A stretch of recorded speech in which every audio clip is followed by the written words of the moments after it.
All right, ladies and gentlemen, at this time, we want to welcome you to Focus on Liberia. Welcome, welcome, and welcome to our broadcast, folks in cyberspace. This is yet another edition of our program, Q&A with Smith Toby. Mr. Toby is the Deputy Presidential Press Secretary for the Republic of Liberia. Every other week, he joins us here at Focus on Liberia on our program we call Q&A. And so, folks in cyberspace, quickly do us that usual favor, hit that share button. I came with my gloves on today. You don't see them. They are magical gloves, political magical gloves, by the way. And I'm ready for Smith Toby. We're going to throw some blows here today, intellectual blows. And so you want to share this show. And this is the 14th edition of our program Q&A. And for your information, this being the 14th edition, many of you are familiar with that number 14. We are dedicating this edition, this 14th edition, to President George Manawia because he is the man of the number 14. Welcome, welcome, and welcome. Smith is comfortably seated. I see him smiling right there. He can't see my gloves. He doesn't know where I'm going to come from. Dennis is comfortably seated. Dennis, that gets started. I'm hungry for this. Let's do it. Well, this is the 14th edition of our Q&A with Mr. Smith Toby. And as Anthony said, we are dedicating this series to the man who owns 14 in Liberia, Dr. George Mane Fokeklon Jalale Wea. And so, Mr. President, wherever you are, we say this is 14th, and we give it to you. We are here to talk to Mr. Toby, and we want to welcome all our viewers from across the globe. You know, in Liberia, we have different ways of hearing news, and ELDC is even one of them. So anytime we hear something either in the news on ELBC or ELDC, and we ask Mr. Toby because we want to hear from our president. We want to hear from, the president, because anytime there is an information blockade, rumors will take their course. We don't want that. And so we invite Mr. Toby here every other Sunday so that we can hear from the executive mansion. Mr. Toby, welcome to the 14th edition of Q&A with Deputy Presidential Press Secretary, Mr. Smith Toby. We are glad to have you. Well, again, I'm also excited. I'm happy that we finally got the show on the way. There's been some little delay due to my late arrival, and let me apologize for the time. But again, I'm happy that we've gone 14th edition out of the show. It's very strategic number and a big presentation of the show. So let me extend greetings to your viewers and followers of your very wonderful platform. It is always my pleasing pleasure to be here. And as we've come in anticipation of having a very fantastic show tonight, representing the 14th edition of the show, I'm glove-free, but I will not relent. We will have a very peaceful conversation. Depends on the trend of events. So I'm very happy. Thanks to the team, and we are ready to go. Mr. Toby, we heard the president was not well. How is he doing now? That's what we heard. Some were even talking all kinds of things that the president is not well. How is he doing? Well, the president is good, very well. The president having fallen ill, like it's been rumored. Again, I like the way you place it in the initial comments on ELDC. So people will always want to hear the negative about the president, whether it is about ill health or something on the contrary. But the president is well. He's well. I'm sure you saw him yesterday out. He's been to service on today, and we are preparing for another activities coming up this week. A lot more to come.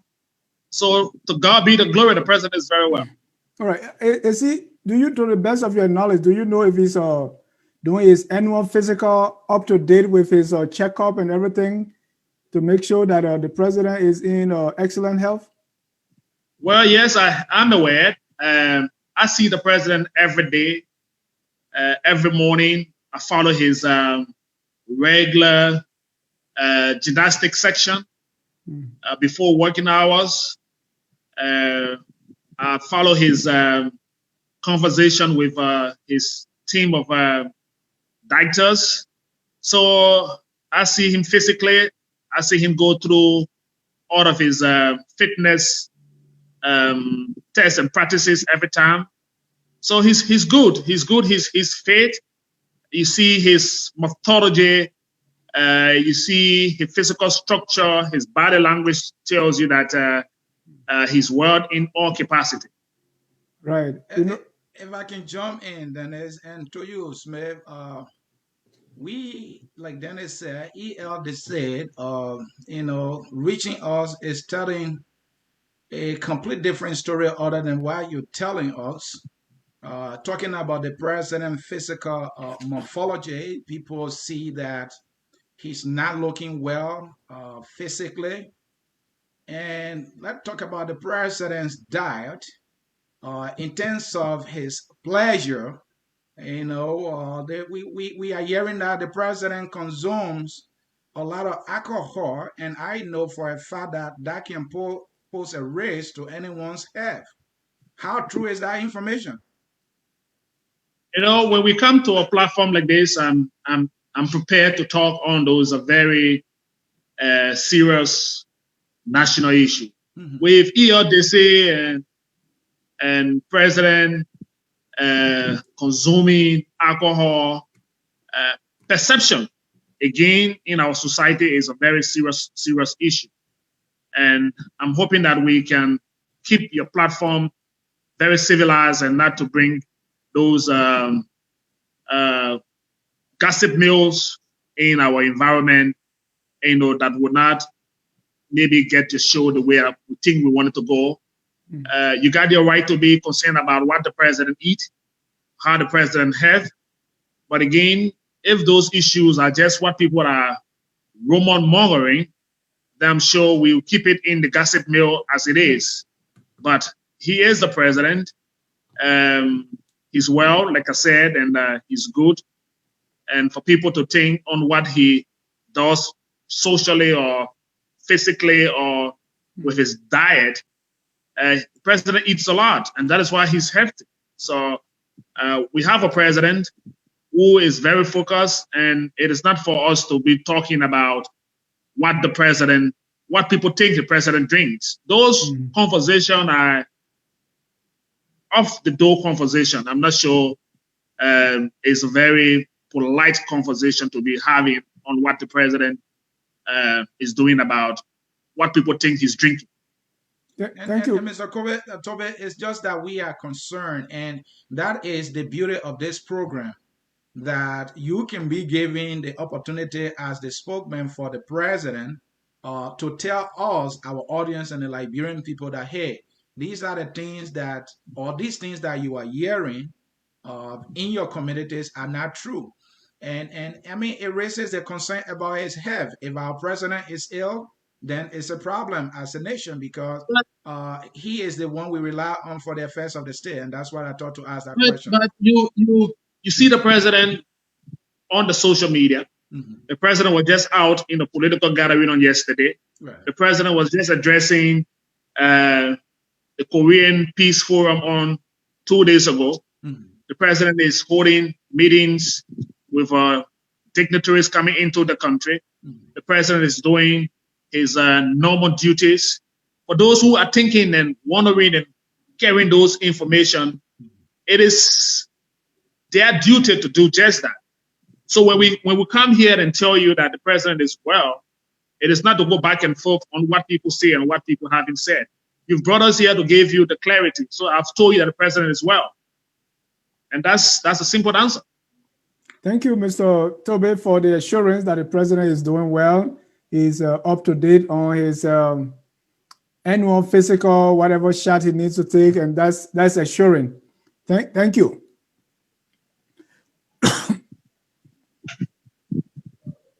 All right. On that note, folks, in cyberspace, we will continue with our broadcast here with Mr. Smith Toby, and we want to remind you, folks, in cyberspace, this is Q&A with Smith Toby. This program comes on every other Sunday here at Focus on Liberia.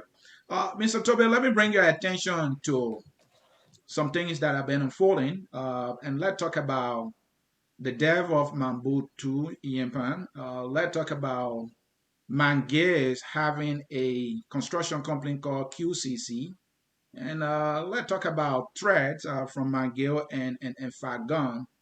And the first question here is many think that the minister's response, talking about Minister Mangue, have left many questions unanswered.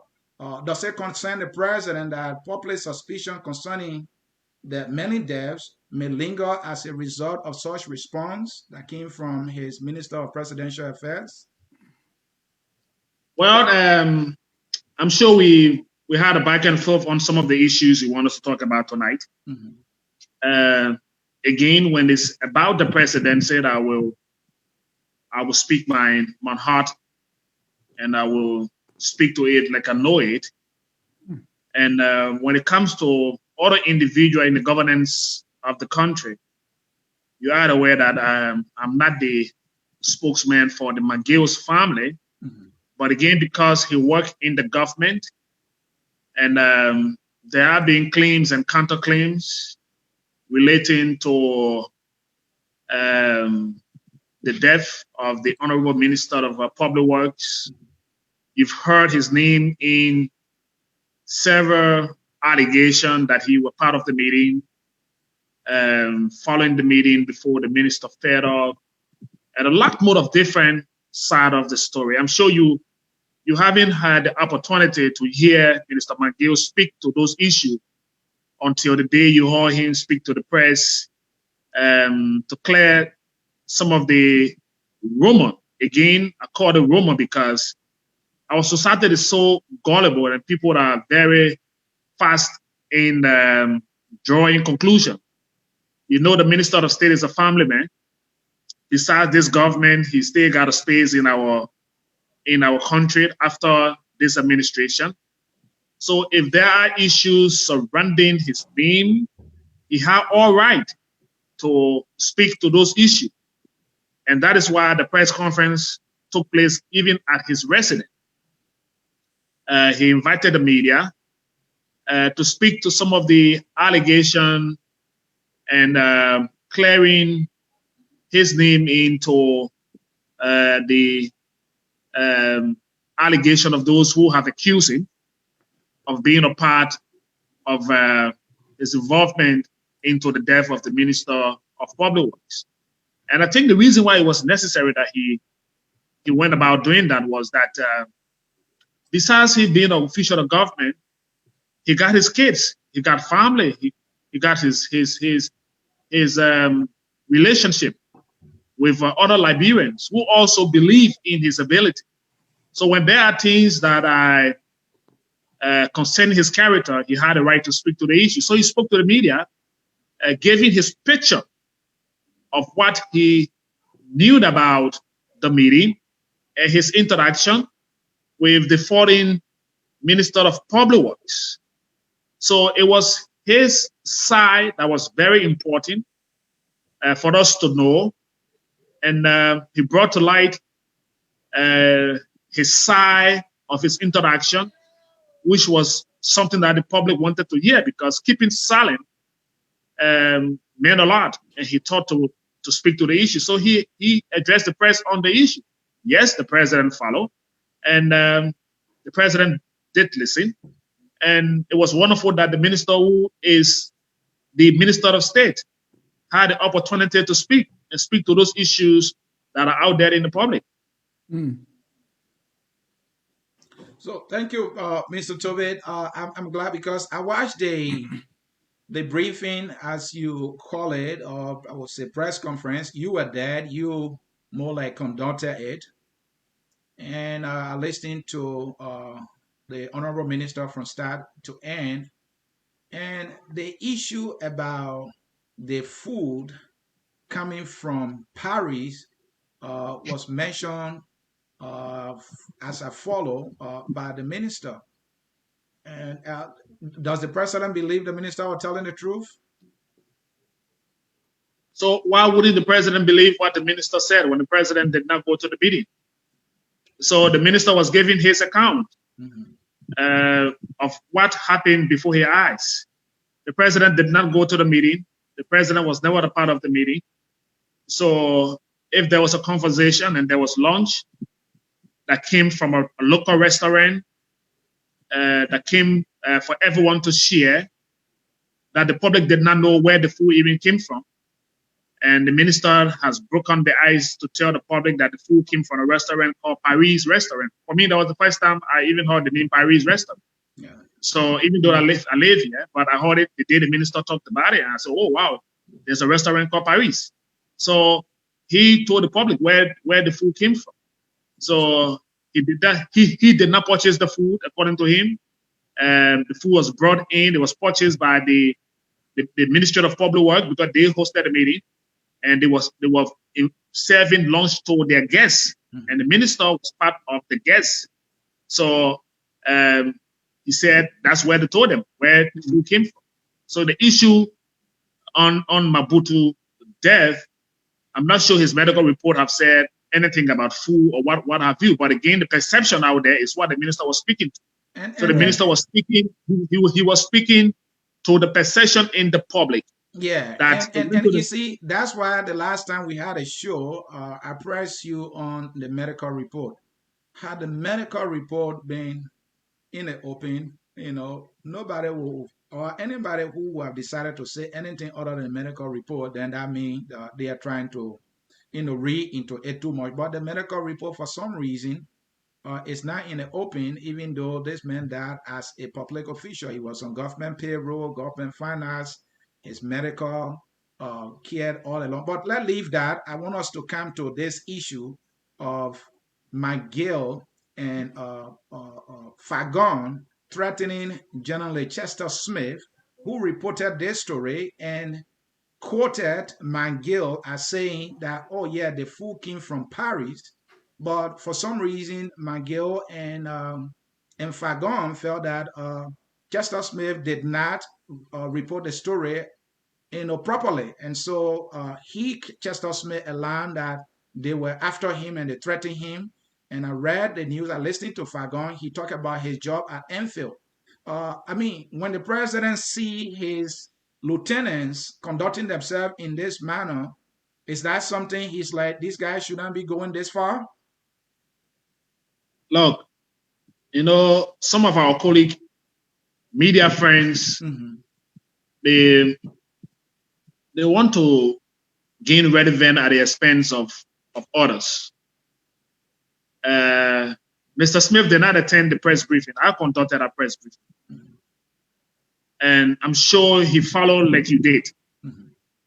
So if at all he wrote a story in his newspaper that was quite different from what the minister said, that press conference was followed by Front Page Africa and other big media institutions here.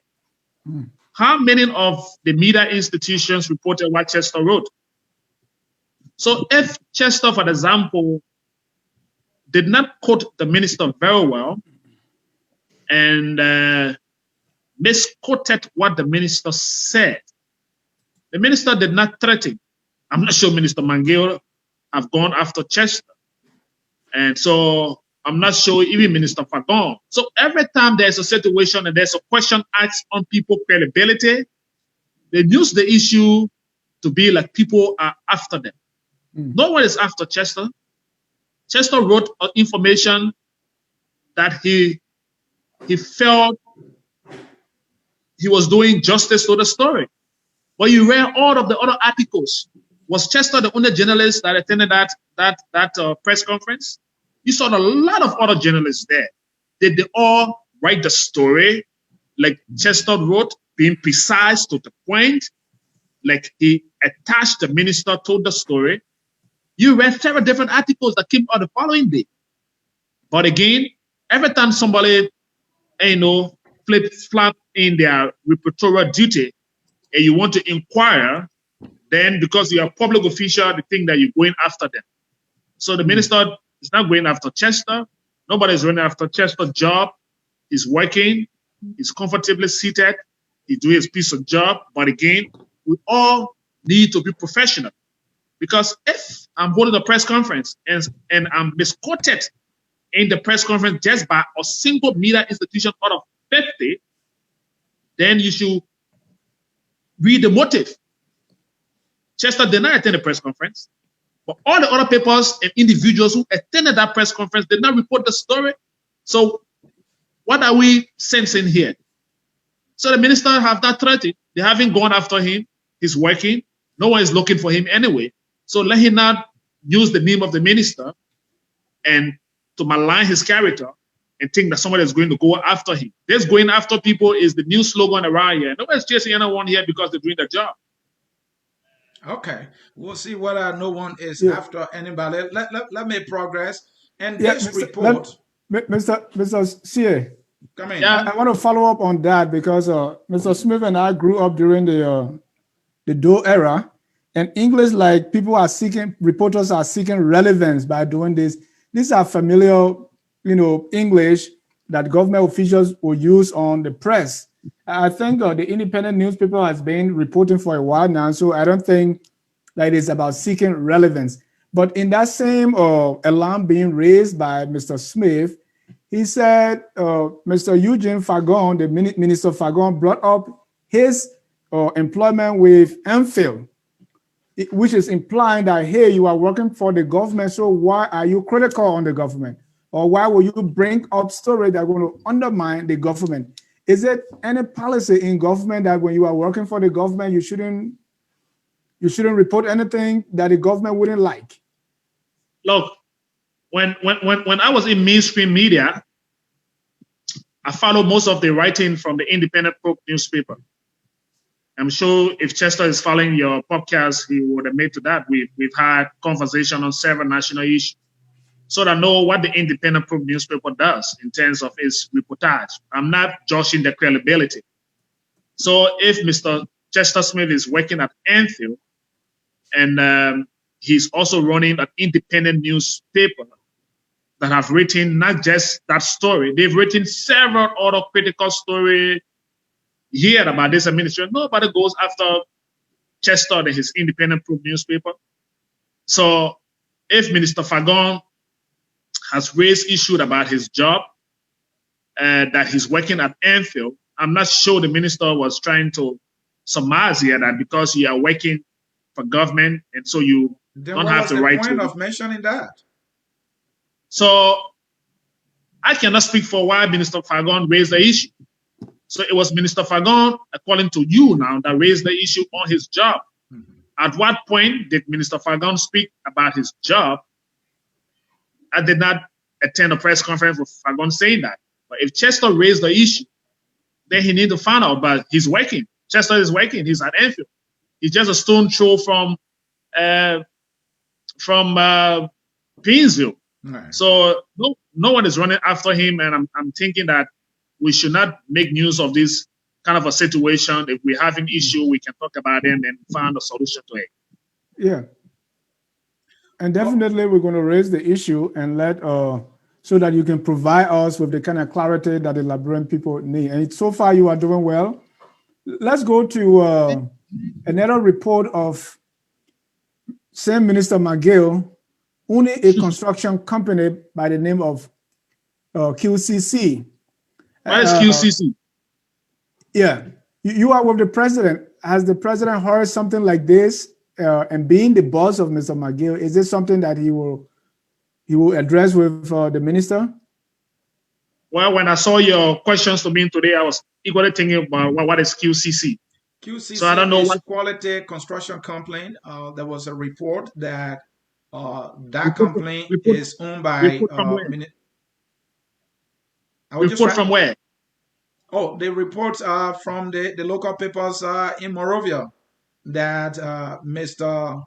McGill owns that company, Quality Construction Company, and that company secured a road construction contract from the then Minister of Public Works, Mr. Mambutu Vlad Yimpan.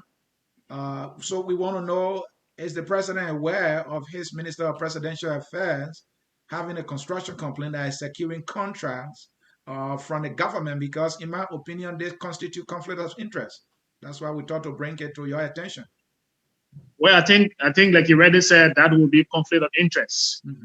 The first time I heard about QCC was today. I got no information. I'm not sure I've heard any conversation around the presidency about QCC, owned by the Minister of State. I know that there are several construction companies here that are doing work here, including the Chinese, the Japanese, and I'm sure one is owned by a Liberian, Mr. John Yubuti, and others. I got no idea. And having gone to a meeting to hear the conversation about QCC, I do briefing on most of the road construction projects with the construction company doing those projects on the road. There's not one to my knowledge, and I wouldn't want to pretend like I'm in the information box of knowing about a QCC owned by the Minister of State. The local daily that reported that information, I'm yet to see it. So I've not heard the president talk about this, and I want to hold my answer at this point. Thank you. Ladies and gentlemen, if you're just joining us, this is the 14th edition of our Q&A with Mr. Smith Toby. Mr. Toby is the Deputy Presidential Affairs Press Secretary, Republic of Liberia. Let's make progress here. We are hearing report of the shortage of Liberian dollars and the printing of new money. My question to you is, what has been President Weah's feeling about this shortage of the Liberian dollar and the request to print new money? Is the president actually picking up the phone and getting to people concerned that, hey, what's going on with this shortage? What's your knowledge of this? What's the president feeling? Well, I know that if the economy is to progress, we need money in the economy. There are ongoing conversation now that the national legislature is on or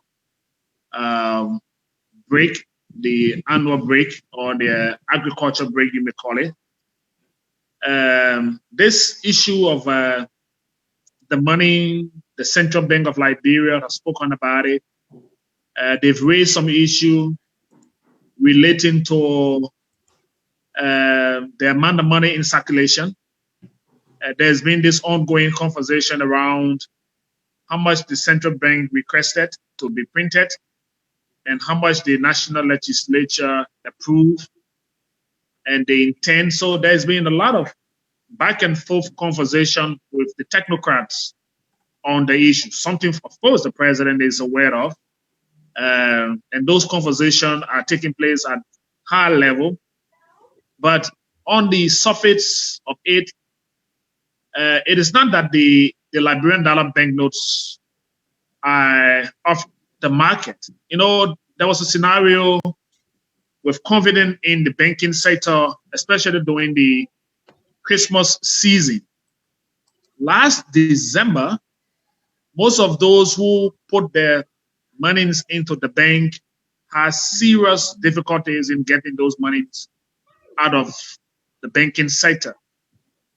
Something that led to clubs, people who do their year-end clubs, had serious situation with the banking authority to get those monies out to distribute to the club owners. So I'm told that between October, most of the people who do those savings with those banks started withdrawing the money and keeping the monies at home. That could be one of the factors, but that is not technically proven.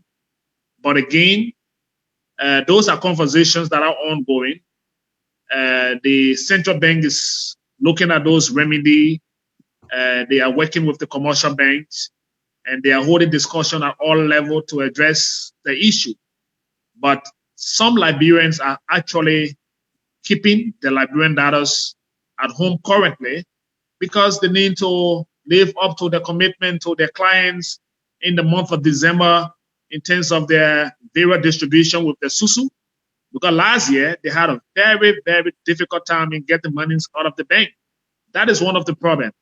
The second problem that is being worked on in addressing that situation with the banking sector is for people to again regain confidence in the banking sector.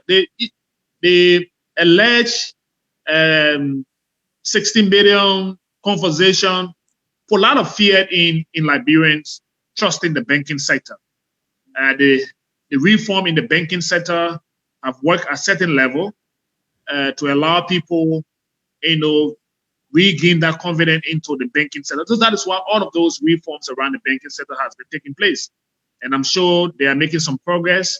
There are conversations that they should change the entire banknote because currently it's difficult to even know how much is in the Liberian market with printing of one set of money this way and printing another set of money this time. They are thinking about just changing the entire money, do one set of money and know how much is printed in total and get out of this. So these are the kind of conversations that are ongoing. Right. But again, they are the technicians. They are holding those technical discussions on the issue. And we are looking forward to see that happen. Am I still on with you? Yes, you are still here. You are still here. Mr. Toby, how involved is the president in making sure that people that are supposed to make these things work? Are you privy to any conversation where the president is like calling these people to his office and telling them, hey, what's going on here? If he's doing that, what is the feedback? Well, I'm sure because if a situation like we are talking about happen in our sector, then you are sure that the president will get involved. Yes, the president will talk to the technicians at the financial level. That will include the governors of the bank and, of course, the board of directors of the bank, and, of course, the technicians at the national legislature. So it is not the... Let me interrupt, Mr. Toby. I'm not talking about any hypothetical situation. I'm talking about what to your knowledge, that is happening right now regarding the shortage that the president is doing. Well, what is happening right now, a conversation around finding a solution to what is happening in the sector. Who is the president talking to about that? He's talking to the bank authority. He's talking to the central bank. He's talking to the commercial bank presidents, and in making sure that they can address the issue. And what are they saying that this can be resolved? Printing new banknotes or what? So like I said, there are different recommendations on the decks. Some are recommending that to get a hold of what is taking place is to do a new set of new currency, new banknotes. Others are saying that we can print the same currency but in different denomination to infuse in the economy. Others are suggesting that we should have coins introduced into the Liberia economy. So those are the kind of a discussion. And when it reaches that point, it's technical. So then the technicians will have to work along in finding the best solution to address the issue. All right, let me come in. Mr. Toby, I listened to you very clearly, and you narrated that it's the issue of trust. From what you explained, one of the reasons responsible for the shortage in the market, and consumers and businesses are keeping the Liberian dollars because they don't want to run into the situation where they don't have money when they need it. That means that the people that aren't taking the money to the bank. Can we hold the government responsible for not, creating that trust atmosphere in the country and in the banking sector?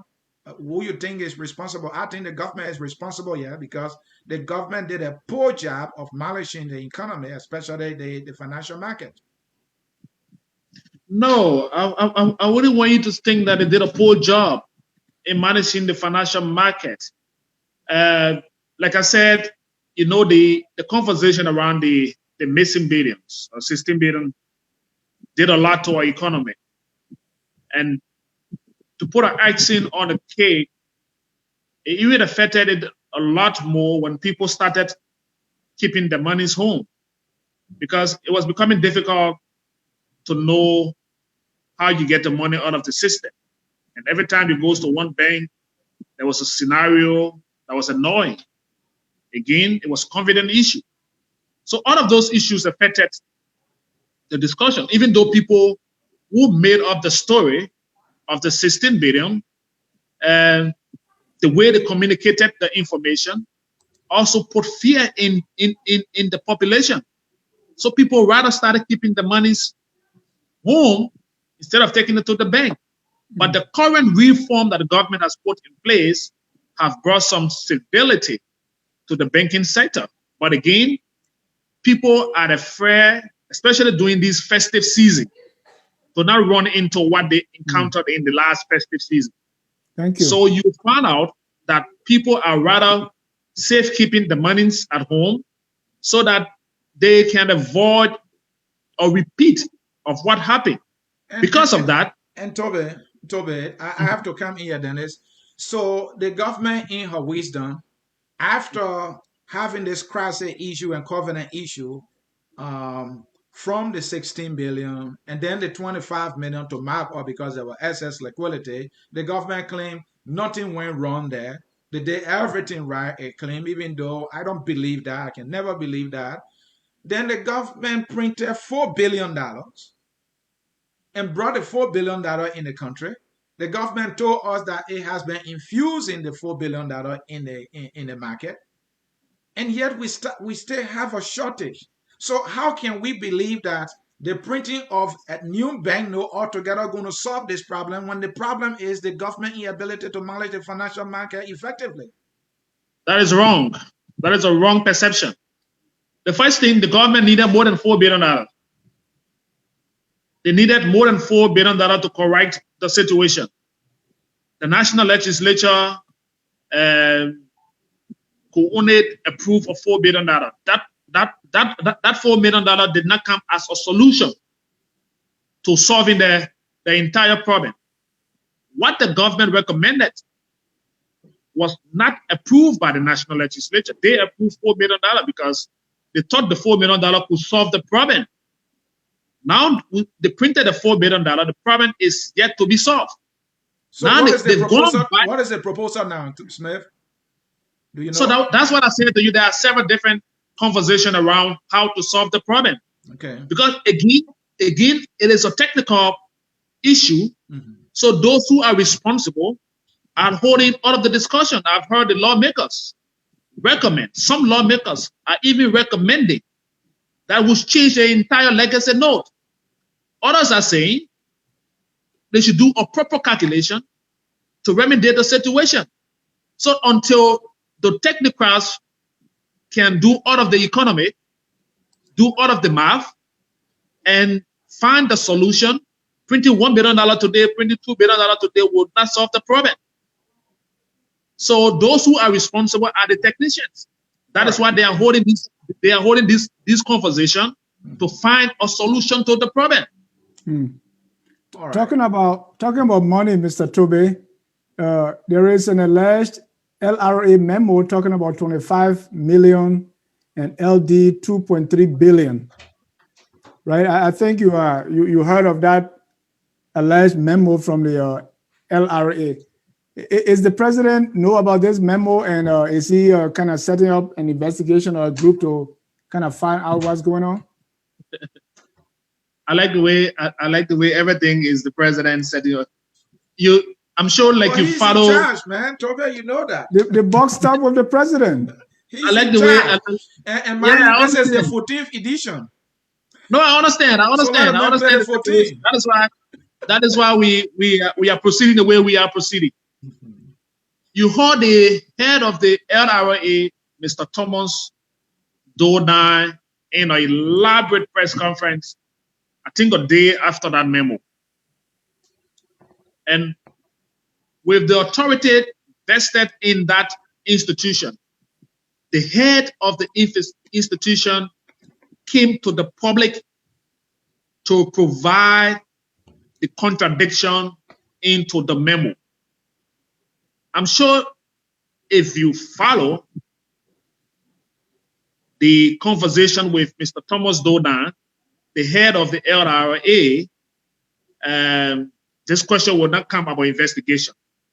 Because if the internal memo was allegedly from the past administration into this administration, cataloging what they said was the transaction between the former administration of President Ellen Johnson Sirleaf and President George Weah administration in different years interval, and the head of the institution, who is the chief technocrat, came out to provide the clarity to that memo that was considered as an internal memo. Why should the president again set up a team of investigators or investigators to investigate? So as far as in the know, there is no investigation. There is, to my knowledge, I haven't heard the president talk about setting up an investigation on an internal memo that had already been spoken about by the head of the institution in an elaborate Ministry of Information press briefing. I listened to Thomas Donald. He said the member was doctored, but he won't tell all who did. And then he won't clarify that there was never at any time any memo of such. The memo covered the year 2017, 2018, and 2019. The memo talk about 2.3 billion Liberian dollars. The memo talk about 25.1 million United States dollars. That they couldn't really trace whether that money left the transitory account to the consolidated account. We're talking almost about 38 million United States dollars here. So if the president could set up an investigative team for 25 million, why not 38 million dollars?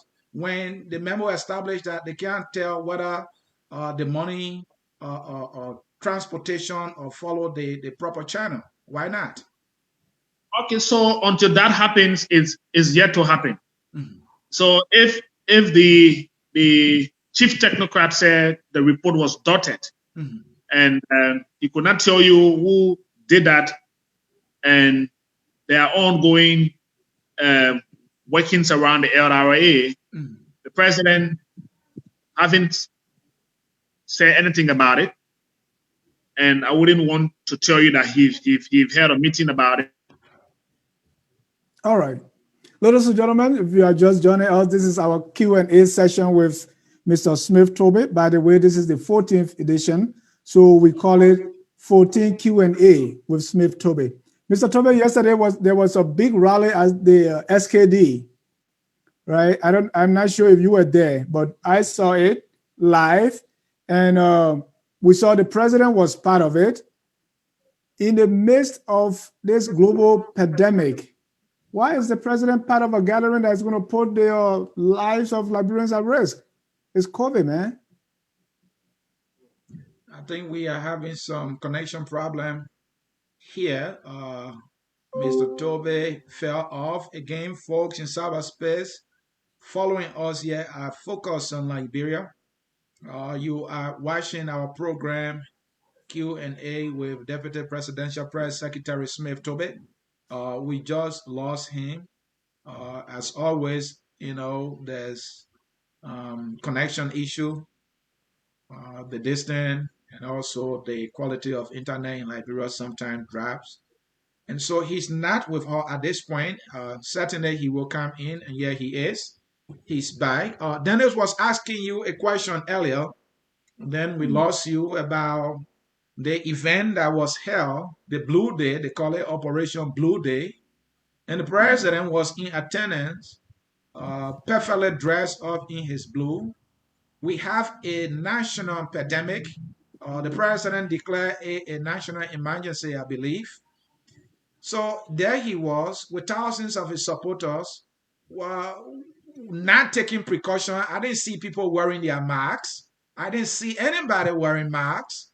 and they were there having jolly politically when Mambutu Yimpan is still not been buried. In my village, when a very important person died, everything is suspended until that person is buried. But they were celebrating. What's going on? Thank God Liberia is not your village. Okay. Liberia is my And village. thank God. Correa said, Liberia is my village. No, Liberia is not your village. Your village is part of Liberia. All right, go ahead. But Liberia is not your village. So to attach the president's activities yesterday, we are no longer in a state of emergency. I'm sure you follow Liberia politics very well. Yeah. We are no longer under a state of emergency. But we don't observe social distancing anymore? No, we are no longer in the state of emergency. You heard he referenced state of emergency.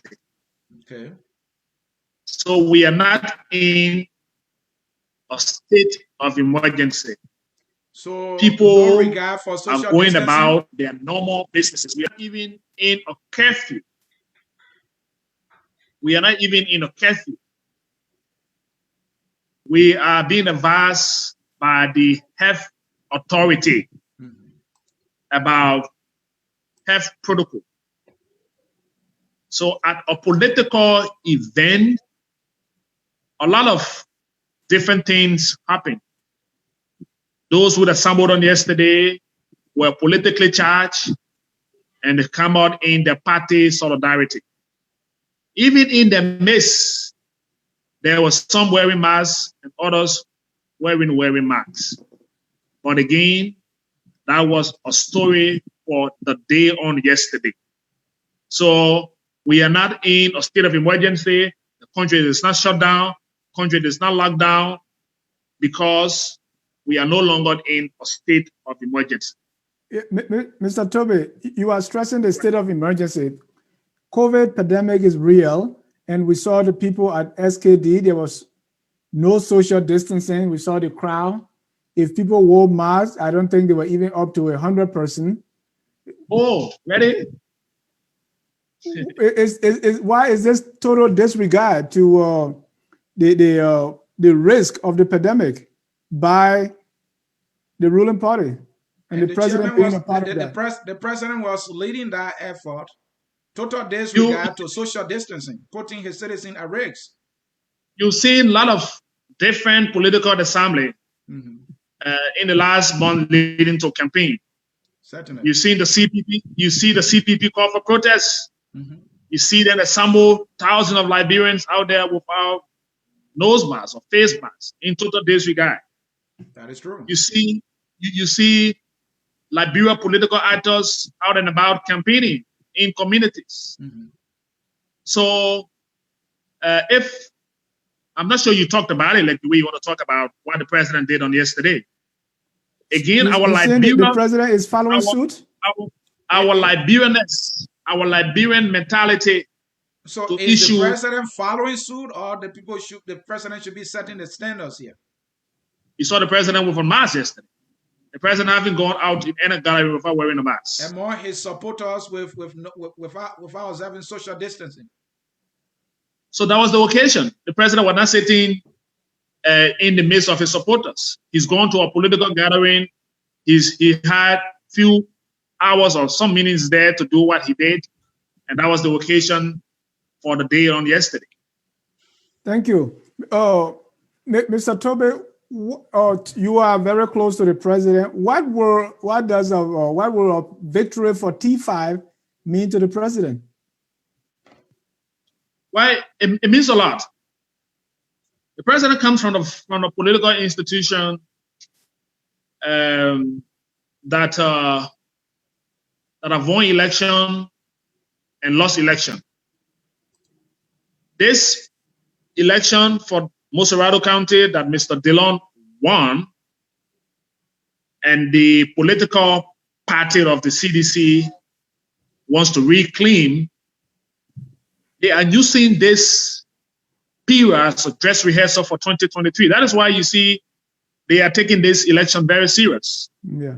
So if President Weah and the CDC is to remain very relevant and very strong leading to 2023, they need to win some very big counties in this senatorial election. And they are not taking it for granted.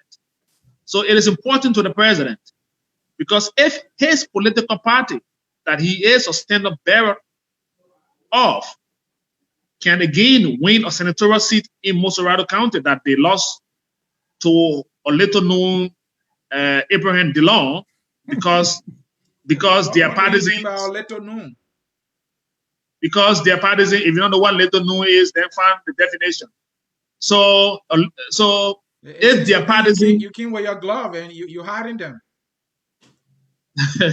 if the partisan have decided to, if the partisan have decided to rejuvenate and remobilize their base to come out and reclaim the seat of Moserado, this election is serious to all of the political parties. And right. do you expect so Mr. Toby, do you expect the ruling party to take it for granted? Yeah, Mr. Toby, I see that the president or the government is putting all its egg in the T5 election basket, and this is why I said so. We have heard stories of monies being spent lavishly. It is alleged that Minister Tue is trying to entice opposition elements with money to join the T5 campaign. Sometimes government officials, in fact, our former commerce minister, who is now head of the EPA, is in charge of that campaign. You see ministers that are supposed to be on the clock working, they are running campaigns. Why is the president taking this T5 victory so much that we are investing so much to the detriment of the country, in my view? And again, we put COVID-19, no social distancing observed, and we saw all the T5 signs. That is wrong. No one goes to campaign without money. Election is no child play. Election is a serious, serious, serious thing. You live in the West, you live in America. You know what election is. No one goes to election ill-prepared. So do you expect a representative who's won election twice and served his people for more than 2 terms to go to election without being prepared? That is not a serious thing to talk about. We think the money is coming from the government's coffers instead of T5. No, that is not true. That is not true. That is not true. How will the government take money from her coffers to support an election? Because Mr. Toby, we see state resources being diverted to help the campaign. That is another perception. That is not the fight. Okay. That is perception because the way the campaign is being managed. The first thing, no senior government official on the campaign team currently. There was some announcement made some time ago that they appointed those active ministers to the campaign team, something that contravened the code of conduct. The president got involved. The party have to rescind that decision to withdraw all of the nominees, including Professor Wilson Tapper that you talked about as head of the campaign team. So they are individual partisans out there, and they are not the head of the campaign teams. So this campaign, this election is a very serious election. And for one to sit and think that there is a cheap election or there is an election that with the opposition mobilizing, they had to form a collaboration to win the election. Do you all think that the ruling party is going to sit and fold her hands and allow people to regain the seat that they know that they can win the game? This is election, and that is why they are going to election. It's a competition here. Mr. Toby, you are right that elections, people spend money. Here in the West, you mentioned that. That is true. This gone election, billions, they spend billions. So we know, but we know how the billions spent were raised. Citizens contributed, supporters contributed. I don't know of any fundraiser event being organized, neither mentioned about on any radio or any news in any newspaper by the CDC. Nowhere. And when people are raising campaign funds, they don't hide it because people need to know to contribute. But this party is spending money on T5. We see it everywhere. And then you are telling us that they're not using government money and they're using their own money? I don't buy it. Your response. So you think that T5 been sitting and running in the Liberian legislature for 2 years, and he did not prepare for a senatorial election that he's battling for? This is the only prepared candidate. This is the only prepared candidate for the senatorial seat that printed his election. How do you make that determination? Because he's buying endorsement every day? No, he's not buying endorsement. Even from the t-shirts that came from China long before COVID that landed into the country. His campaign material. No, Toby, those t-shirts came. No. Those t-shirts did not come in the country before COVID. I mean, stop that, Toby. Don't say that. Those t-shirts just came. Listen to me. Those t-shirts were being paid for long before COVID that came to the country. I'm not saying it was printed long before COVID. So if the men were preparing, you said the t-shirt came before COVID. I'm saying to you, those t-shirts were paid for, printed long before COVID. Okay. So you wouldn't tell me that they paid for those t-shirts during the COVID period to have them printed in China, to print those big billboards that they did in China, to bring them here, was done in 1 month or in 2 weeks. So it tells you about the preparedness. Mm-hmm. It tells you about the preparedness of the candidate. Or you want the candidate to also do a dollar rally. Those who are not prepared are doing dollar rally. Those who are prepared, their partisans are making silent contribution to their campaign. They don't have to go do. They don't have to go do dollar rally to support a collaborating political party. This is the party that is established, that knows election, that knows campaign. Even before the senatorial election, the CDC ran one of the best election campaign here when we were going to election. That this is a party that is organized parties that we know all around the world. Fundraising is not a secret. It is known not only to the partisans, but to the citizens in the country. This is the first organized party, if I can quote you, that is raising funds secretly. Something tells me they are hiding something. Don't you think so? So I will allow you to do your investigation to find out what is hidden. I will allow you to do your journalistic investigation. I've done my investigation. There is no record anywhere where T5 is raising money publicly. Nowhere. He's doing it secretly. Something is wrong with that. So why you think he's been working? Have you worked to lavish his resources?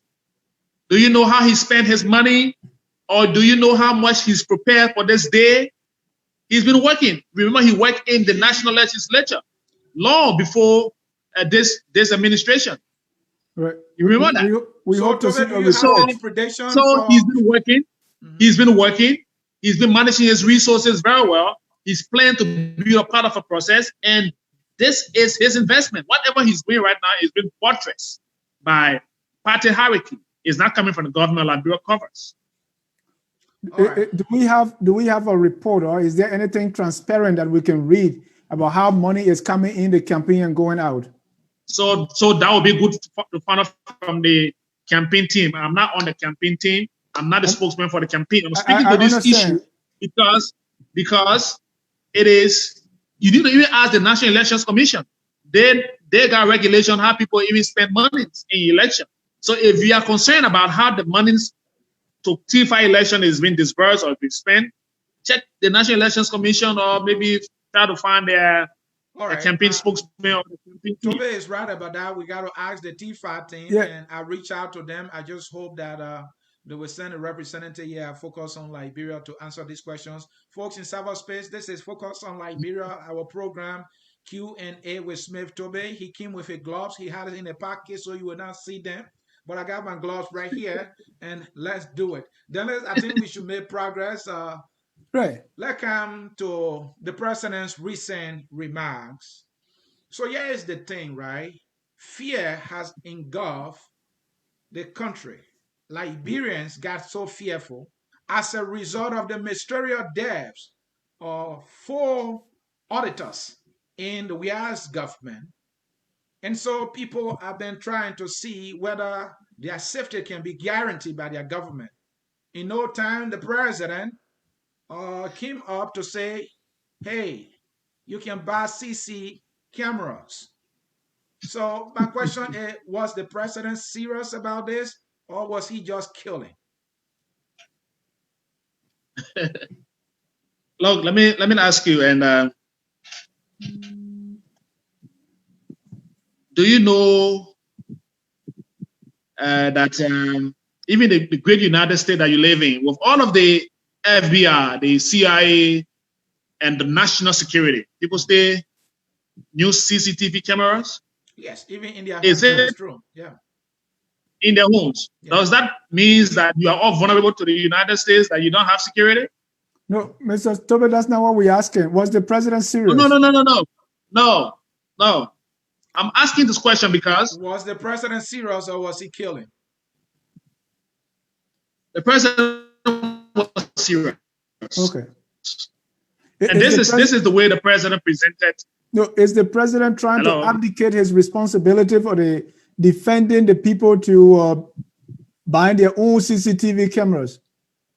When you put CCTV camera in your house in America, it means that America don't have security for you? No, but the president is not telling me. States, the security, you're not telling us to put CC cameras in our communities and in our homes. They are not telling us. We are just making our own personal decisions. But in this case, the president is telling us this is what you can do to guarantee your security. So the president did not tell you to buy CCTV cameras to put in your homes. Mm-hmm.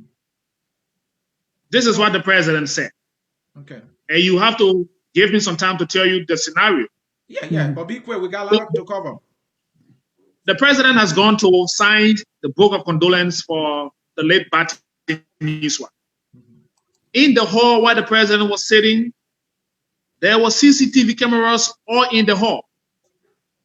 The CCTV cameras were showing different location happenings around the vicinity, movement around the building, and things going around even far distance from where the president was sitting. And he was watching the performance of the CCTV camera in a public facility. Mm-hmm.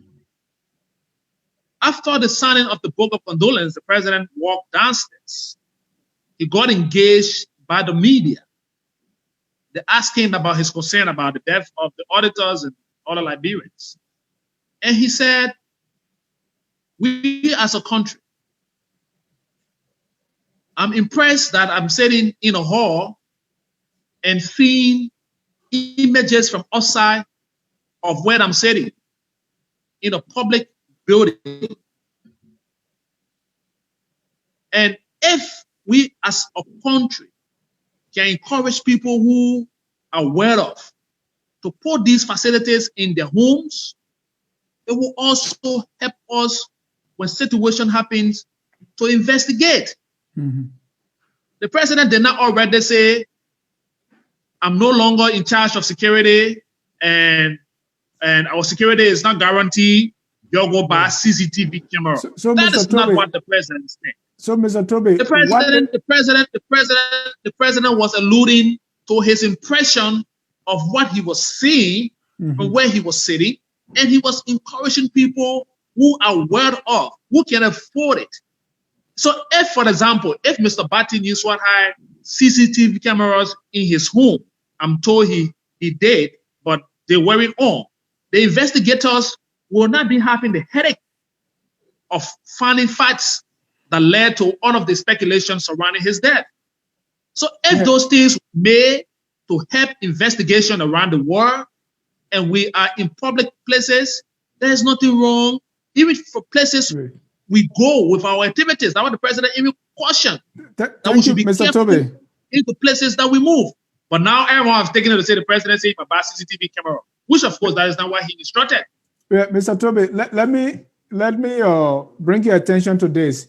Maybe you are looking at. I mean, nobody saw the or read the president's mind to see what was his intention, but we look at what he's saying, right? So to you, this doesn't appear that the president is washing his hands of securing the lives of our people. What people are saying is those cameras that were not on at Yensua House were turned off by the perpetrators of the crime. So if the president is urging people to buy CCTV camera as a way of ensuring their security, what does that say about the about what people are saying that yes, maybe the president or the people concerned are going to use this as a cover-up? Because CCTV camera may not provide everything, all the evidence that we need. In fact, in the case of Mr. Yensua, those were turned off by the perpetrators. So the president did not instruct you or did not instruct Liberians to buy CCTV camera because his administration lacked the ability to provide security. But what did he say he would do to provide security in lieu of a CCTV camera? But in the absence of CCTV camera, the country do have security. What is the president's plan? Because people are dying. There have been 4 deaths in less than 2 weeks, and he's talking about CCTV. What is his plan to provide, to guarantee the security of my people in Barnesville and other places? So your people in Barnesville are guaranteed. Just by words of mouth, or maybe anybody who have said that about Yensua, anybody who have said that about Gifty and the rest, but they are no more today. Well, why are you guys acting like people are dying here, head to scatter? When that's the case. People are dying, Toby, no, that is not the case. No, that is not the case. That is the case. That is Toby. not the case. I can no, that is not the case. And you know the people that die. No. When there are situations that are being investigated, the government would play a whole role to investigate. Yeah, so Mr.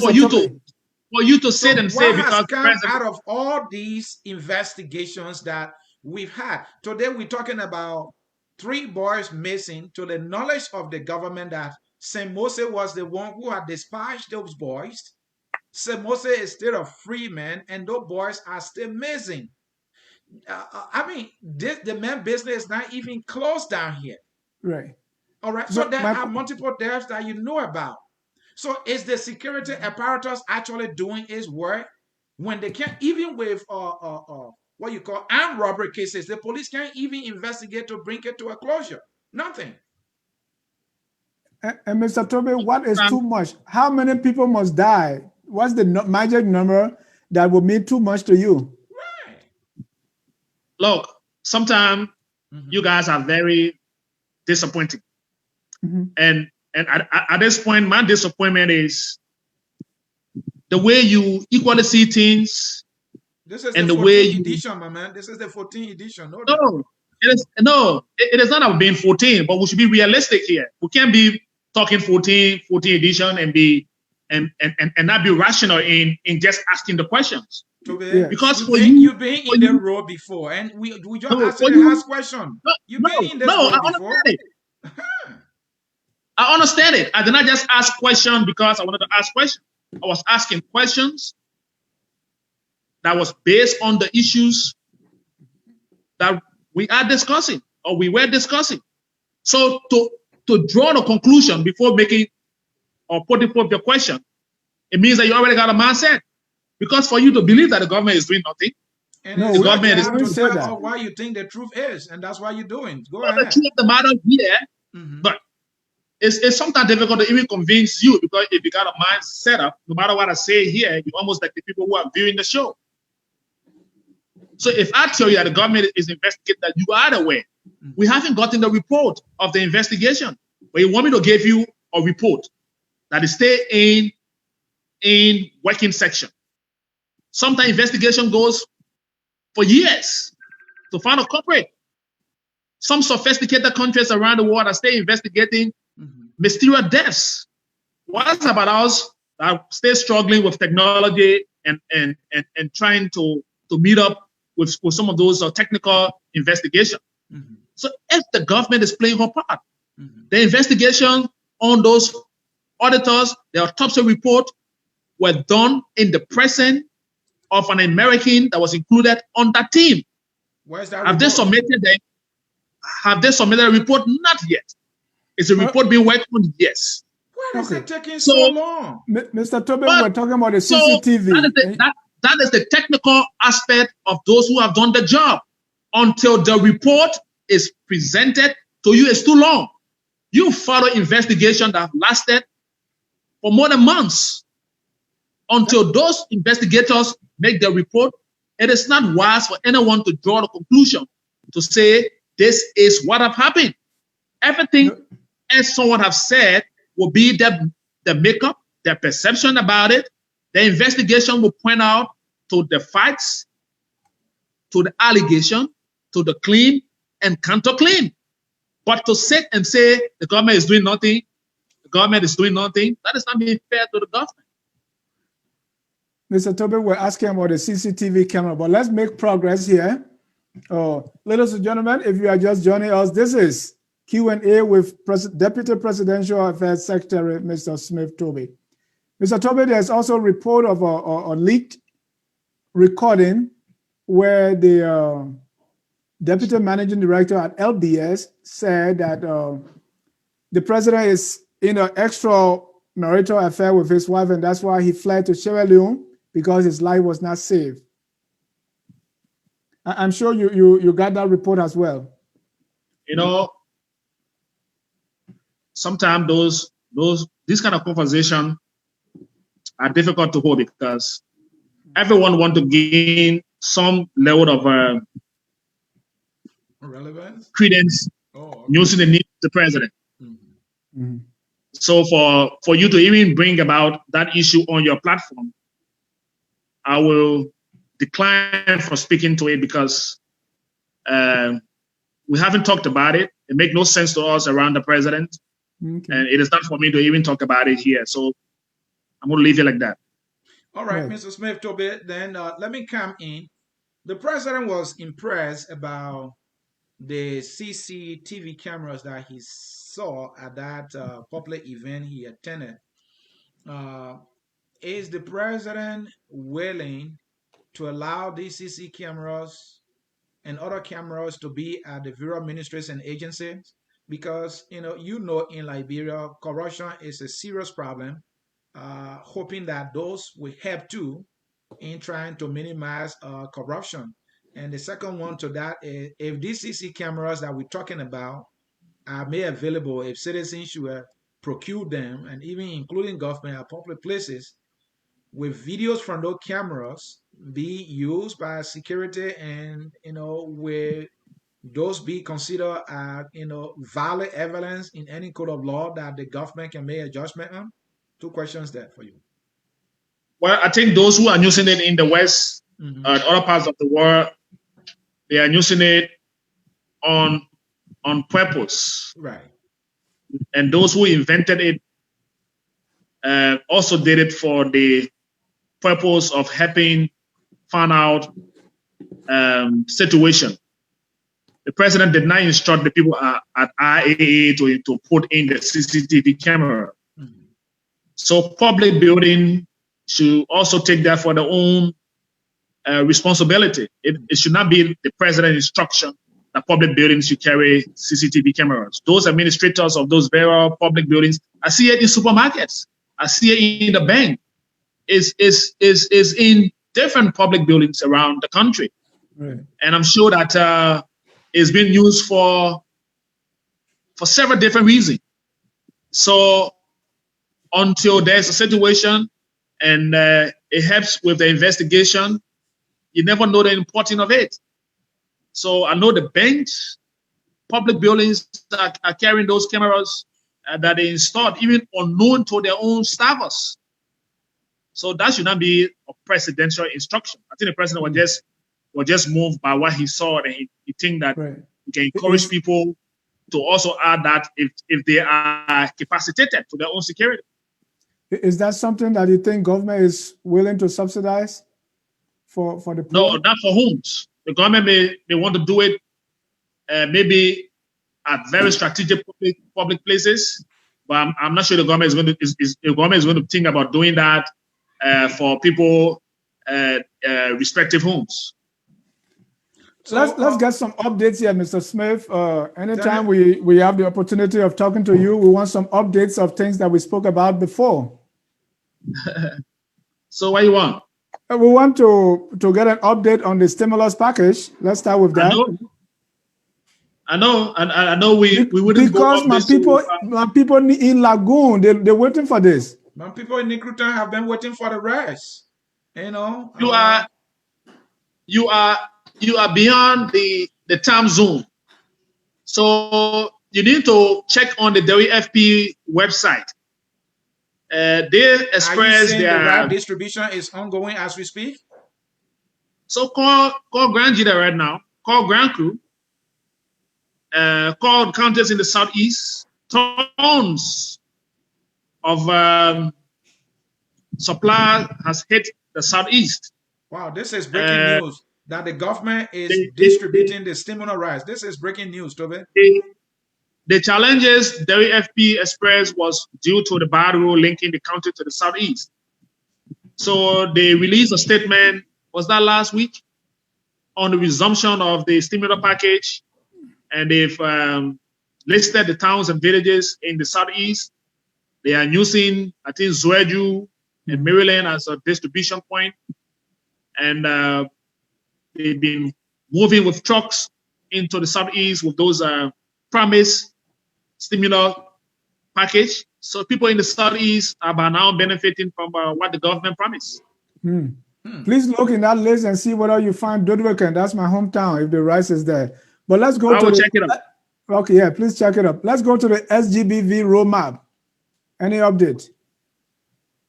Well, I haven't spoken to the Minister of Gender on the rollout of the SGBV roadmap. That's gender-related issue.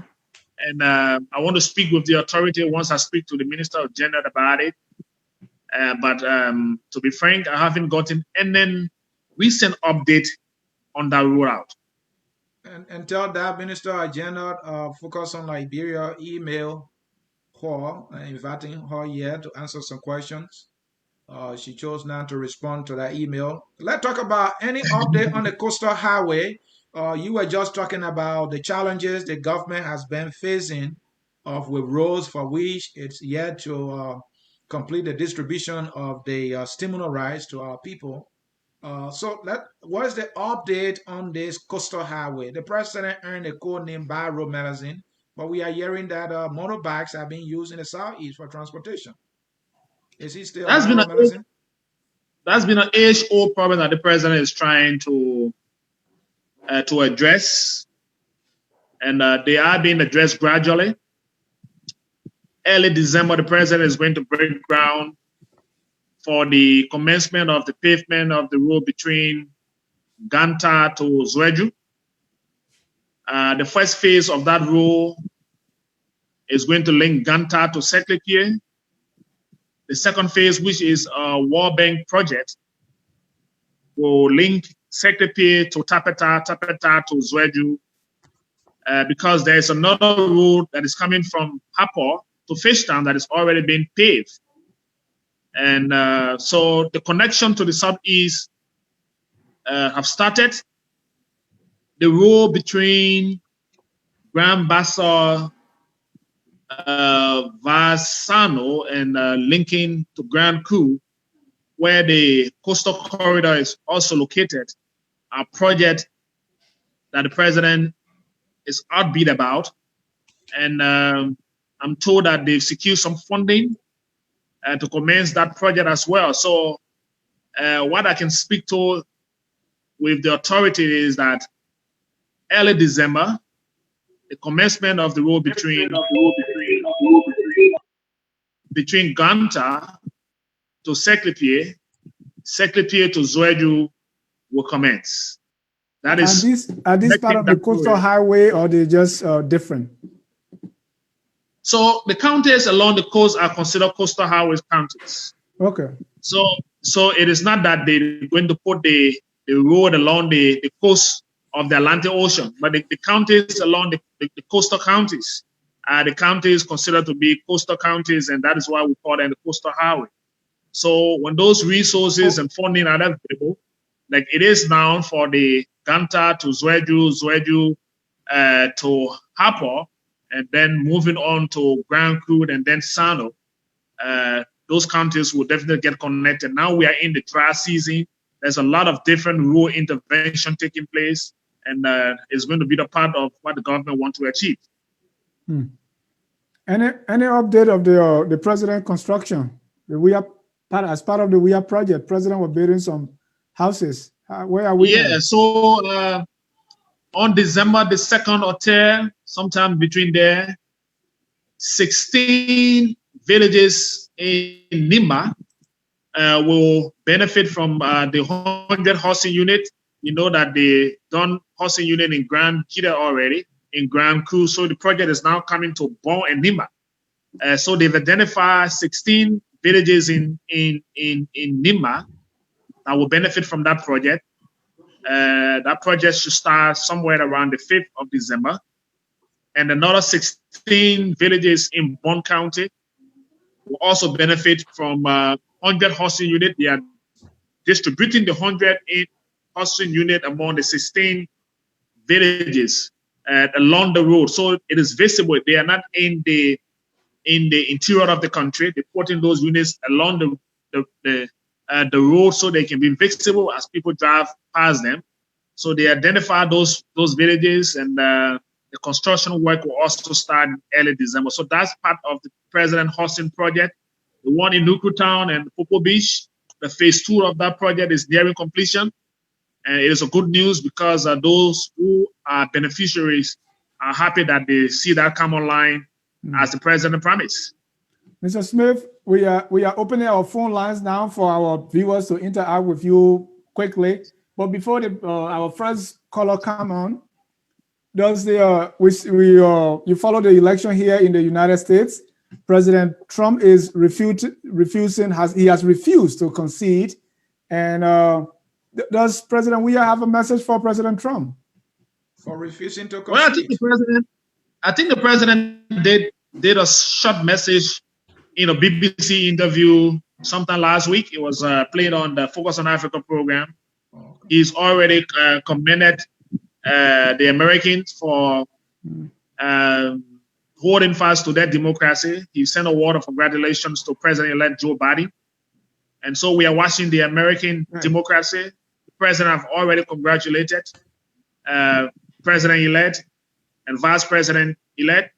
So what happened with the refusal or the going to court or hair count or manual count that President Trump is holding on to? The world is watching, and we are watching the Americans. We are watching the fathers of modern-day democracy. Exactly, and that's my point. Because if this were African leader, would be calling dictatorship. Now, elections are slated to be held in Liberia. Here is the president of the free world refusing to concede defeat. Have you sent a message to him? We have for him. Have you sent a message to him? You live there with him. Have you told him that he should concede? At least President we have to. I call him all kinds of names. Is President we have anything to tell him? President we haven't said anything to him. He only congratulated. He only congratulated the president-elect, and hoping that there will be a peaceful transition of power. Does it mean that President Weah would never follow the footsteps, the terrible footsteps of Donald Trump? When you say terrible footsteps of Donald Trump, meaning that President Weah will not give him power if at all there's an election that he's not going to win? Yes, that's my question. That is not in the president. That is not in President Weah DNA. And that's why we're thinking he will condemn President Trump. The pleasure of the Liberian people. The president is not contemplating on staying in power perpetually. He's serving a term of his administration. He goes to election in 2023. If the Liberian people decide, all participants are muted and they can unmute themselves. That will be continuation of his administration. All right, Mr. Toby, let's get our first caller. He's calling from Philadelphia, I believe. Caller, your name and exactly where you're calling from. Hello, good afternoon. My name is Lucien Varney, calling from the Upper Darby again. Give a little volume. Your name again? I think he said Sam. My name is Lucien Varney, calling. Lucien, my name. Lucien, go ahead. You're live. Yeah. First of all, I want to say thank you for the show, and I want to say thank you for the guest in studio there with you guys. I just wanted to elaborate just on a few comments that you guys were asking the guests in studio about the upcoming election, mainly pertaining to the finance aspect of the election that ongoing or campaigning that ongoing presently in Liberia. I just want to say something about what your guests were elaborating on concerning the finance. My thought has to do with, like, for example, like if somebody, for example, I work in a health sector, and I work for example, I work to the hospital, and I work there for 10, 15 years in America here, and based on the arrangement I do for myself, or based on how I've arranged my own finance here with the 10 years that I work to the hospital, if I leave from here today and go to Liberia because I'm a Liberian, and try to undertake a project or undertake an institution in my country, would that have to do with something because maybe I went to the hospital? Because for example, like you're talking about the man that running for the central position, which is T5. There's a man I've been working in government for time immemorial. So even if you look at the income you guys make on the monthly basis, when you calculate the money you guys make even for a year, there is money that even people here in America, some people here in America that can't even make that amount of money. Okay, so that's where the money is coming from. Just make your point quickly. So the money is coming from wherever position the guy's been heading, or his source of income is he been working in government, so he's using that form to facilitate his process. So that has nothing to do with the government of CDC. Thank you. Thank you. Let me go to our overseas caller here. He appears to be overseas. I believe it's overseas. Sam Gibson. Hello. Oh. Yes, hello. I wanted Sam Gibson. Yeah, Sam Gibson first. Go ahead, Sam. Yes, good evening. Yes. Yeah, good evening. Yeah, this is Gibson. I'm calling from Paris. Bienvenue. Yeah, I want to say good evening to Mr. Toby. Mr. Toby, hello? Yeah, go ahead. Yeah, I want to say good evening to Mr. Toby. Mr. Toby, thank you very much for your explanation. You know, as you said, sometimes it is disappointing to see journalists or well-seasoned journalists sometimes ask questions that is already there in their mindset. They have concluded the answer and they're just trying to make fun out of the person they are questioning. Most of the questions asked by you guys in studio there is very disappointing, because if you guys actually following the politics in Liberia, following issues or events in Liberia, most of the questions you asked they were not actually necessary. I will bring you 2 or 3 points of those questions. Mm-hmm. Like you said, the local papers in Liberia said the Minister of State owned or construction company. You can't even quote one of those papers, one of the local dailies that brought out that particular story. You just say local dailies in Liberia. There are hundreds of newspapers in Liberia. Which one of them are you actually referring to that brought out this particular news that the Minister of State owned or construction company? That's one. 2, on the issue of the 4 billions, they just on Friday, the guys from the central bank were in the studio at ERBC. They explain in detail the reason of some of these things. Now, I will just give you one of such example. the district number 6 representative, he said they had a susu club. Now, because fearing that December coming, the Liberian dollar is always scarce on the market, they decided to keep their money in their own safety. They kept 21 million Liberian dollars in their own coffers. That's just one of many susu clubs in Liberia. 21 million that they kept by themselves. All right. Now, the central bank said they needed 7 billion to solve some of the monetary problems in Liberia. The House gave them approval of 4 billion. When the 4 billion came, most of the mutilated money that they took for out of the bank, they are now no more putting it back in the market. So this 4 billion was even insufficient to solve some of these problems. Mm-hmm. 3. Yeah, the question you're asking about the finance. I got your point. So the questions are disappointing. So go ahead, just conclude. Yeah. So what I will conclude is my concluding statement will be on the issue of the CDC financing the campaign. Mm-hmm. Minister Sheriff was on Spoon TV yesterday. He said every member of CDC paid dues yearly since CDC was founded in 2005. So CDC got their own financial account that they carry on to deal with their own campaigns and other things. Some of us have been a senator representative for 15 years. Under the Madam Selly government, they were earning 18 to 15,000 a year doing it for the last 12 years. So he is well equipped to finance his own campaign. So you cannot insinuate that the government is using government funds to finance the campaign. Nowhere Mr. Tua has gone with government car. And Mr. Tua has never went campaign anytime during working time. Thank you. So this is the reason you guys need to be, you guys need to sometimes ask logical questions that will address the issue. Thank you very much. The questions are logical. What you are saying is we didn't call the name of the newspaper. And so it doesn't make it illogical, right? And 2, if we ask about the source of course, because you have to go to the point. No, the point is we said local daily. Mr. Smith did not refute that. He answered the question. What we are doing is we're going to ask the question in the minds of the people, right? Okay, let me go. Mr.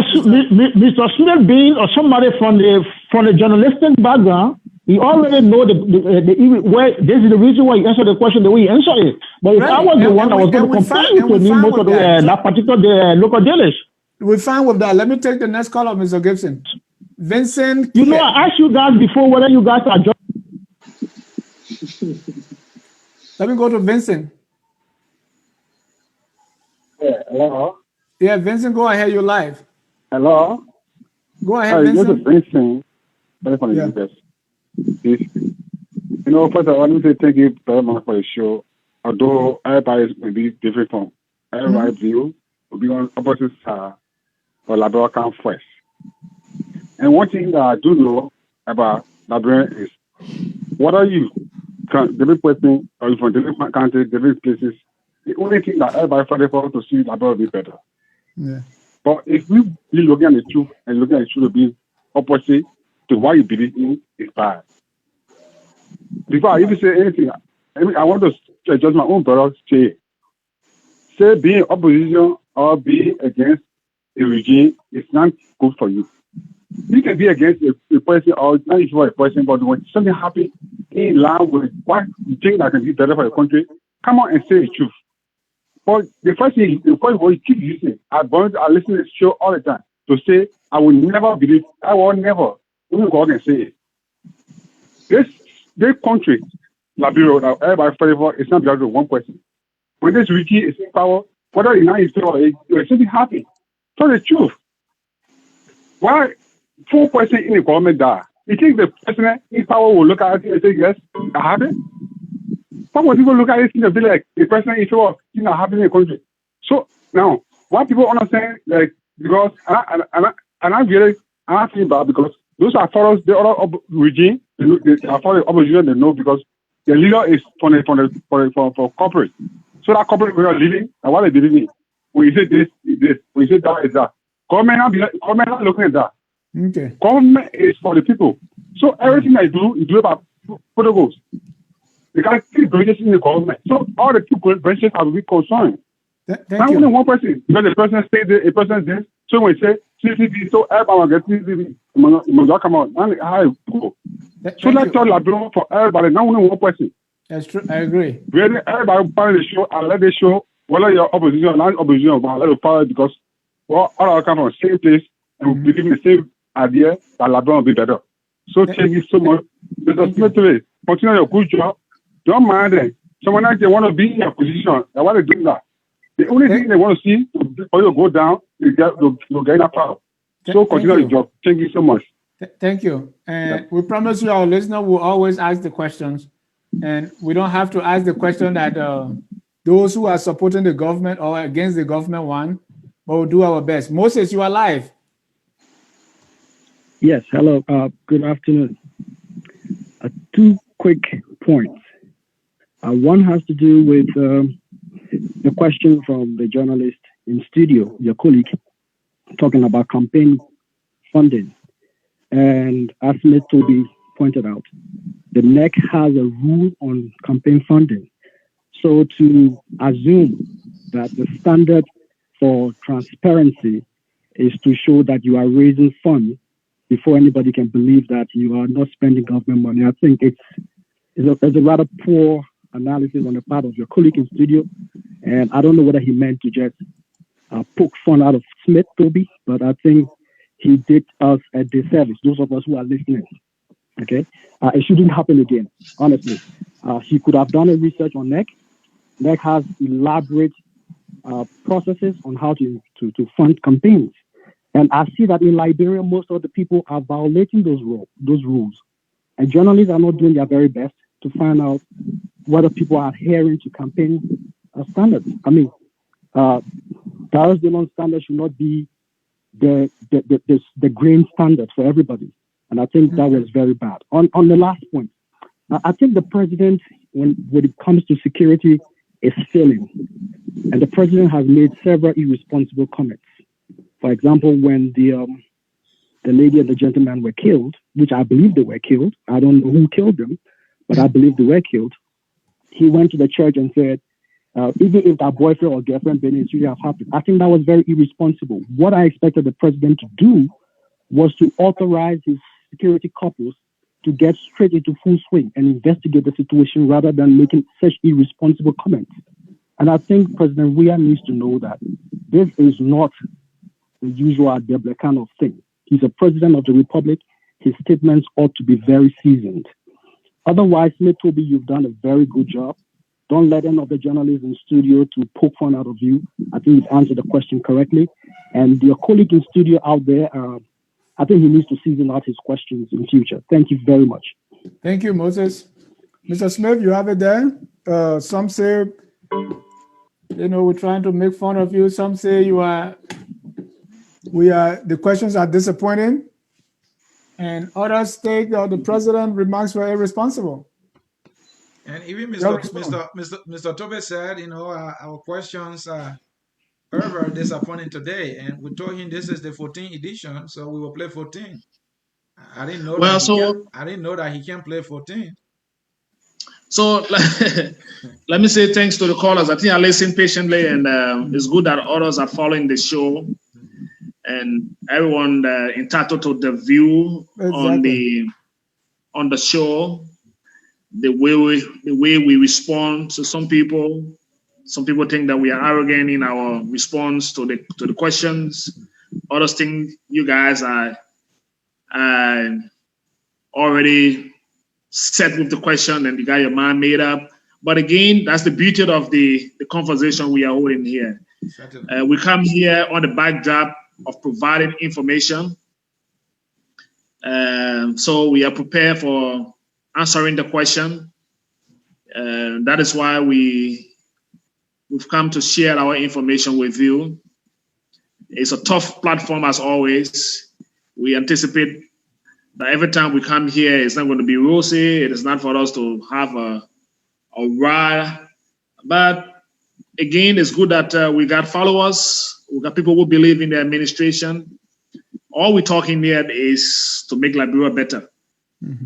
So in our disagreement, in our conversation, in our responses to your inquiry and what have you, we one thing we know is that we will keep this country on a peaceful trajectory, and to make sure that after this administration, there is a tomorrow for us, and there is a country for us to live, and we can stay see and interact, and we can be friends, we can be brothers, because we got one nation and we should be one people.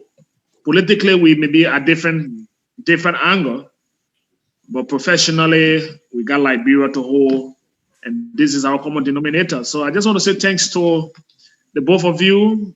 It's been a very good interaction.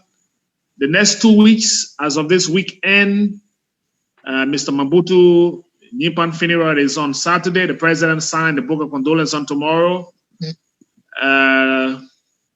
He's going to get buried on this weekend. The president hit few counties between the 2nd and the 6th. Born in Nima County, he should be visiting and breaking grounds for projects. So we will see what happens as of the coming weekend. If we are not available, we'll let you know in time. But it's like we have some very tough schedule ahead of us. But I will try to avail myself on my next appearance here on your show. Thank you, Mr. Toby. And exactly that's what we are doing. And focus on Liberia. Here we educate, we elevate, and promote all things Liberia. So what happened is when we get someone from government, we ask the tough question. When we have someone from opposition, we do the same, ask the tough questions. So what we see most of the time is people who support the government will say, you have opposition. And then when we grab the opposition, people who support the opposition say, you are CDC. So that's the beauty of our democracy, and that's the beauty of focus on Liberia, where we elevate, we educate, and promote all things Liberia. Whatever the views are, please keep your criticism coming. That's what makes us strong. I will read a few comments here, and Mr. CA, we can draw down the curtain. Right. Batom Kula said there are a lot of stories of the president having extramarital affairs. The president also has a lot of outside children. Speak to it.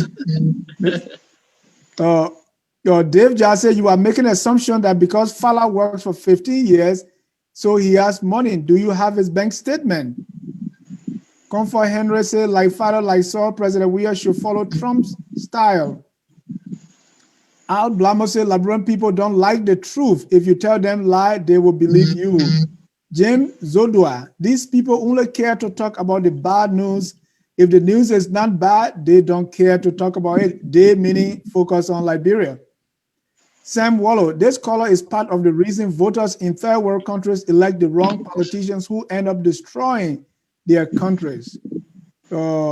Francis Beale say, what are you saying that those raising money to fund the campaign from supporters are not prepared? Oh my God, Smith Toby, you just killed my mood. This is why Liberia is what it is. Shame. Those are a few of your questions, a few of your comments. Leo Nepulu Johnson said, Al Blamo, that's not okay. He's responding to someone else. Beatrice Popo, we had a big book people since 1847. Where are we today? Our people are still living in stone age. Those are a few of your comments. Mr. Sia. And Dennis, thank you. And Mr. Toby, as always, we can't thank you enough. My goal here is to not make anybody comfortable when it comes to the issue of the Liberian people. I will allow you to be comfortable if the right thing is being done, is Liberia is in a good place. And in as much as our country is in a bad place, and the president knows, Toby knows, everybody knows Liberia is in a bad place, I will continue to ask those questions that get us into the bad place. And I love this platform because, like Dennis said earlier, today we have a representative from the government. People say we are opposition. And then when the opposition people come, they say we are government people. And the main fact that Toby is here and only, some people assume that, okay, it's a government platform and government person is that government platform. Because that is the culture we see today. If you're in government, you go to pro-government platform. Mr. Toby, to your credit, I will say this openly, is the only person who has been consistent on coming on this platform. And Mr. Toby, I can assure you anytime you come here, the questions that I get from other people, I will ask them. Even questions that I have myself, I will ask them, even if they are uncomfortable for you, and you have the right to choose not to answer it. Like today in this 14th edition, you say you're not going to respond to the issue of the president extramarital affairs. This is not the first time these things have come out. The defense minister, and we've been hearing the news all over the place. But